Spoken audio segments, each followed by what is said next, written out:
Hey friends, welcome to today's video. I'm going to do a really quick demo for you of how to turn this particular stamp set here. It's the full face with the hairline. This one I kind of refer to as the half face with the less details.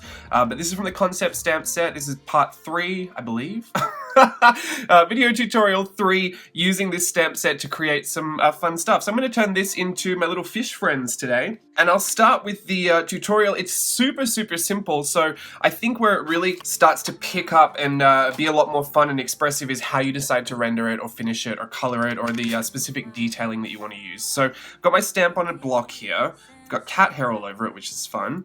I've got a VersaFine ink. I'm just demoing with the red and I'm going to color over it with a blue pencil just so you can really see how we're changing it up. There's not much to alter about this, but as always, I do recommend that when you're stamping these out, you use a lighter colored ink so that you can kind of disappear all the working lines, the blueprint, if you will, and end up with a really nicely illustrated piece.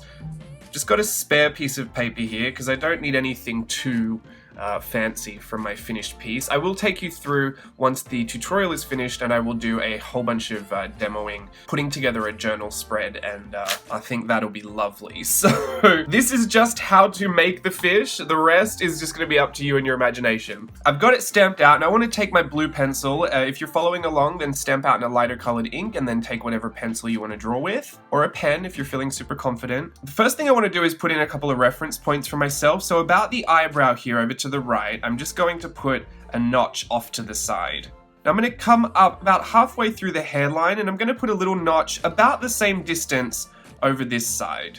It doesn't have to be completely equal, but it'll give your face a nice little center in the fish if you keep these notches relatively equidistant. From this notch, I want to take a nice arching rainbow shape around the top of the head and then down to that notch. Just lightly sketching it in for now. I can go back in and finalize my details when I'm ready to finish it. And then I'm going to take that notch down under the face in a nice sweeping U-curve and meet up just over here.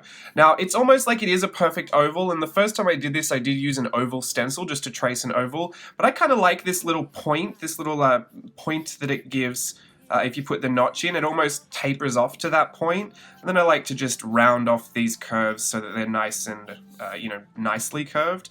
And then taper it back into this point here. It'll give us a place for our lips and it will give us a place for our tail. Just give it a bit more of an interesting shape than a general oval. If you wanted to have this alternating, then you would just get a bit of a different looking fish. It wouldn't be so snooty and looking up. It would be kind of looking down and it just looks like it's swimming a different way. But this is not a real fish, or we're not even really trying to draw anything real here. It's just a fish face. It's so simple. I'm trying to trick it up with some explanation, but it just really doesn't need any. I'm going to take the hairline that's already stamped in. I'm going to darken up the bottom part of it just here. And that same curve that we just drew, I want to kind of mirror that and cut through that hairline. We won't actually need this red part here. That's why I do recommend stamping in a lighter ink so you don't get confused with all the extra lines. But for now, just follow where the blue line is. You can almost see a nice little leaf shape that follows along that hairline. This is going to be one of our fins. We're going to take this complete section of the hair here and actually just darken that in. That's going to be another fin. I know fish aren't really like this, but for some reason in my head it just made sense. So I'm just going to darken that in so I can use that. On this point back here, I want to draw 2 leaf shapes, just fanning out from that point. That's going to be our tail, our fish's tail. And then where this point is over here, I'm actually going to turn my page just a little bit because it's easier for me to draw. I'm going to draw a love heart right there. And you can see that turned into a fish's mouth. Now around this love heart, I'm actually going to draw a nice U shape, or you could think of it as a J as well, just a J, to section off a face portion for the fish. Because inside there, I want to add a nice little curved line, a little rainbow shape on top of that, and a few little lashes. Which is going to be a very unbothered fish. And that is literally it. That's our entire fish. The rest of it really does come down to your patterning and how you like to add that stuff in. So I'll just give you a quick tip. I'm going to put this in red just in case it'll be a little difficult to follow. Just freehanding. I'm going to draw these lines that kind of run across this fish. Now I don't need to go across the face because I'm going to leave the face for me to color later. And I don't even really need to go across the fins because this detail isn't going to go on there. But when you're drawing the scales and you want to know how to keep that nice flow of scales leading from the face to the tail, sometimes I do like to add in these guidelines for myself. That way I know when I come to draw the scales in, I can just follow the lines from where I'm going.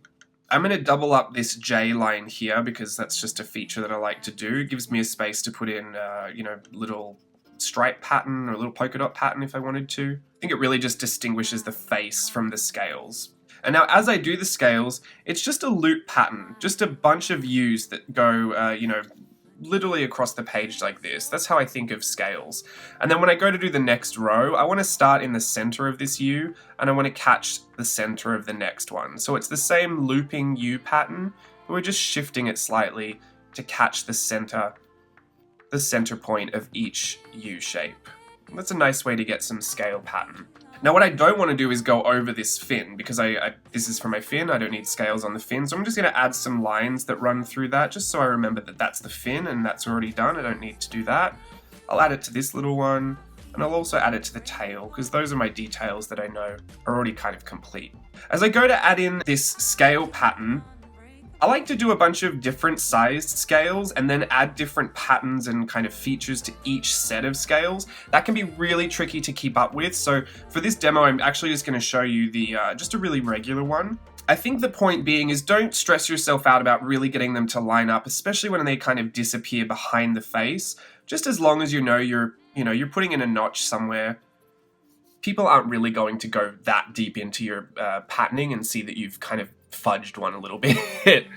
I mean, I don't. I can't speak for other people, but I think you'll be fine. Now, as I go to the next set of scales, I'm just going to catch the center of that U and keep going. Depending on how far you've spaced out these lines, you might end up just naturally going with, a small set of scales and then a large set of scales and then a smaller one again. I'm just going to keep going for a hot minute, remembering to catch the center of each loop until I run out of space. It kind of gets easier when there's around the face. I mean, it seems like it gets harder because you can't see where you're drawing the scales, but there's actually so much less to draw. So as long as you're focusing on starting from the center of the one that's above it, you should be fine. The tricky stuff kind of comes in when you want to add, really interesting scale effects. So sometimes I will add a little row of smaller scales that follow the ones I just drew. And that's where it can start to get tricky again, because you might have to refigure out where you want to go. You're not necessarily going to catch the center at that point. You might just be faking it. Just fake it till you make it, I guess. But I think you'll have fun figuring out which kind of scale effects you want to put on there, just depending on what you like to do. You could also just keep them the same size the whole way. You don't have to add in these smaller rows of scales. I think they're a fun little point of interest, but you get just as good of an effect if you go with the same size scales and then you actually, put patterning in each one of them. So I usually work the patterns in a row. I don't try to, really randomize it because it gets really confusing and then I feel like it gets really unbalanced. So I'll just go with the rows. I know my second row of scales is all going to have this colored in section, just like that. My first row of scales, I might actually put 2 little loops in the bottom of those scales just to add a little bit of interest there, and I won't color those in at all. For the next row, you could even just start adding patterns that don't even really make sense. My only tip is that whatever you do to one of them, you might want to do that all the way down the row, just so that it looks really cohesive. But this is all in rendering. This, you could make it just as effective having a really fun color palette for your scales, or just adding little white highlights on your scales once you're done. You might even want to color them in fully for one of the rows. I don't love coloring them in fully because I feel like you then lose the patterning, but you could always go back in and do what we did with this row here and do a darker center section. Perhaps that would pop them back out again. It's kind of difficult to show you all in blue, but I think hopefully you get the point that from this bit, it's literally just down to rendering and personal preference. You might even want to add love hearts, like they don't have to be anything fish related. And there you go. If I were doing this with ink and in my examples, I'll probably do this, but I do sometimes like to darken up just around the fin area, just to really pop that out. And then I like to add a bit of a darker border around the entire thing, because a lot of the time I won't be working straight into my journal when I'm doing something like this. I will work on a loose piece of paper like I'm doing now, and I want to cut it out. So if I do have a darker border, or what I like to call a halo of color, like for instance, if I just had a marker and I went around the entire thing, I could try and match that to whatever background I was adding it to, or I could try and match the background to whatever halo color I chose if I wanted to give it a nice contrast or something. This just makes it easier to cut it out and add it to something. Or even if you're just making bits of ephemera just for fun, like you don't know where this is going to end up, but you know you might want to use it somewhere, or you could just, you know, imagine yourself using it one day. With a little halo of color around it before you cut it out, it makes it so much easier to end up with a finished piece. You could still add the halo of color afterwards, you know, definitely try and blend it into the background, but it just makes the process of fussy cutting a lot easier, because if this were a finished piece and I had that little halo, it would technically just be done once I'd cut it out. If I tried to cut it out, I might be tempted to get too close, or then I'd have to go back in and get a piece of paper underneath it, and then, you know, really be careful about how I went around it. It's still an option, but I think if you do it just before you cut it out, it's a little bit easier.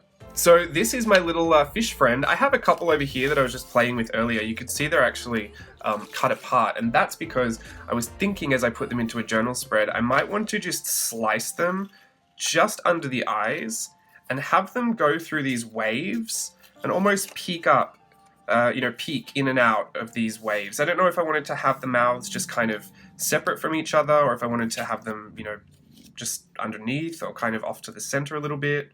I don't know, I'm just kind of curious to see how it all comes together. So I'm going to work on a bunch of little samples. I'll put them together in a journal spread. Please feel free to copy the journal spread, or lift, as they say in the scrapbooking world. Scrap lift the journal spread. If you want to try any of the ideas that you see, please go ahead and do that. Remember to tag me on social media so I can show you some love and enjoy what you come up with. This was my original piece that I did, and basically because I had drawn that on the back, and I decided to put a stamp, well, it's not even a stamp, I actually just glued down a face that I had practiced with before onto the back of this, and I thought, oh, how can I transform that in some way? Because I didn't want it to be blank, and then I just kind of saw a fish that popped out, because I had this little tab here that I wanted to connect to my ring binder. So if you're working in rings, this is actually a really cute thing to have a little fish in your ring binder. But ultimately that is where this came from, and it was just born out of necessity to decorate the back of something I'd already drawn. You never know where your ideas are going to creep up. I hope you enjoy this one. I hope you enjoy the demo that I'm about to do. I hope I enjoy trying to remove this. I guess I don't really need these, it's fine. As always, you do not need to use the concept stamp sets. They are currently restocked in my shop. Well, they were when I made this video, so I'm not sure when this video is going out. But there was a lot in there when I checked right now, so grab the stamp set if you want. If you have stamp sets of faces that you could already use, you can still apply this technique to them. I am not fussed, I am not bothered. Please use what you have and just enjoy the process. I'm gonna get to making a demo, and I'll put you some lovely music on. Bye.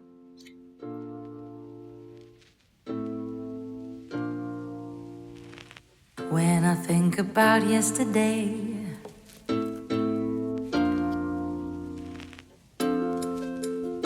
my oh my, my oh my,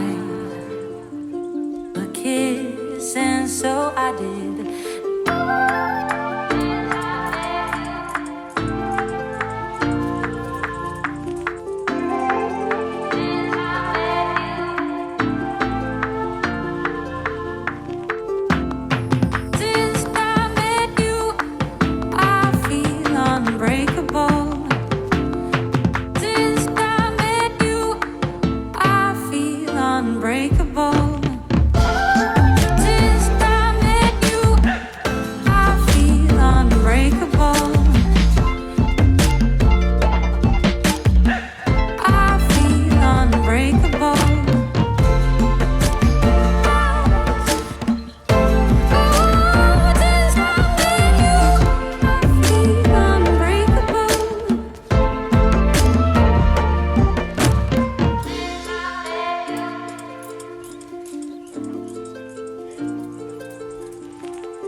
My oh my,